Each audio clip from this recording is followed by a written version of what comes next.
আসসালামু আলাইকুম। কেমন আছেন সবাই? তো আমাদের এদিকের একজন ভাই ভুট্টা চাষাবাদ করেছিল।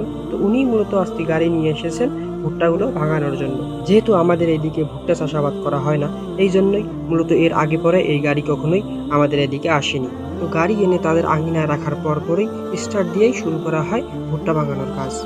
তো যেহেতু এর আগে পরে আর কখনোই এরকম মেশিন আমাদের এদিকে আসেনি, এজন্য অনেকেই আগ্রহ নিয়ে এসেছিলেন এই ভুট্টা ভাঙানোর কাজগুলো দেখার জন্য। তো তারা মূলত পাওয়ার টিলারের মধ্যে ভুট্টা ভাঙানোর যন্ত্র বসিয়েই গ্রামে গ্রামে ঘুরে বেড়ান ভুট্টা ভাঙানোর জন্য। তো আগে থেকেই ভুট্টাগুলো বস্তার মধ্যে ভরিয়ে রাখা হয়েছিল এবং সেই বস্তার মধ্যে থেকেই ঢেলে দেওয়া হচ্ছিল মেশিনের মধ্যে। এবং দেখতেই পারতেছেন এক দিয়ে ভুট্টার অবশিষ্ট অংশ এবং নিচ দিয়ে ভুট্টার দানাগুলো পড়তেছিল এবং একজন সেই ভুট্টার দানাগুলো টেনে সরিয়ে রাখতেছিল এবং ভুট্টার দানাগুলো একটু কাঁচা ছিল, এই জন্য রৌদ্রের মধ্যে দেওয়া হচ্ছিল শুকানোর জন্য। তো ভুট্টা মাড়াই করার পর ভুট্টার অবশিষ্ট যে অংশটা থাকে সেখানেও কিছু কিছু দানা থেকে যাচ্ছিল, এজন্য আবারও সেই মেশিনের মধ্যে দিয়ে দেওয়া হচ্ছিল ভাঙানোর জন্য।